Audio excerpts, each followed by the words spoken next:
Hi అండి అందరికీ. అందరు ఎలా ఉన్నారు? బాగున్నారా? ఇవాళ అయితే మౌని అమావాస్య కదా, అందుకని చెప్పి చిన్నపిల్లలకు దిష్టి ఎలా తీసుకోవాలైతే ఈ వీడియోలో అయితే చూసేయండి. ఇది వచ్చేసి మనం పొయ్యి మంట వేసుకుంటాం కదండి, దాంట్లో ఉండే బొగ్గు అనమాట. దాన్ని ఇలా మెత్తగా పౌడర్ చేసి అయితే తీసుకోవాలి. వండిన అన్నము ఎవరు ముట్టుకోకుండా తినకుండా ఉన్న అన్నాన్ని అయితే తీసుకోవాలి మనము. అలా తీసుకొని బొగ్గులో కలుపుకోవాలి అన్నాన్ని. ఇదైతే మా పాపకు దిష్టి తీసే ప్లేట్ అండి, నేనైతే ఆ ప్లేట్లోనే పెట్టుకుంటున్నాను. ఇంక ఇక్కడైతే మనం బొగ్గుతో ఒక ముద్ద చేసుకోవాలి. పసుపు కుంకుమతో అయితే 2 ముద్దలు అయితే చేసుకోవాలి. ఇక్కడైతే చేసేసుకున్నాను చూడండి. ఇంకా వీటితో అయితే ఇప్పుడు మనం దిష్టి తీసుకోవాలి.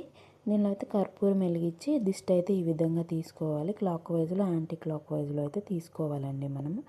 తీసుకున్న తర్వాత ఇంకా ఇది ఎవరు తొక్కని ప్లేస్లో అయితే వెయ్యాలి. అలా చేస్తే ఏంటంటే చిన్నపిల్లల్లో ఉన్న దిష్టి, అది ఏడుపు ఇవన్నీ పోతాయి అన్నమాట. చిన్నపిల్లలు ఉన్న వాళ్ళకైతే బాగా అర్థమవుతుంది వాళ్ళు ఎలా ఏడుస్తారు ఏంటి అని చెప్పేసి.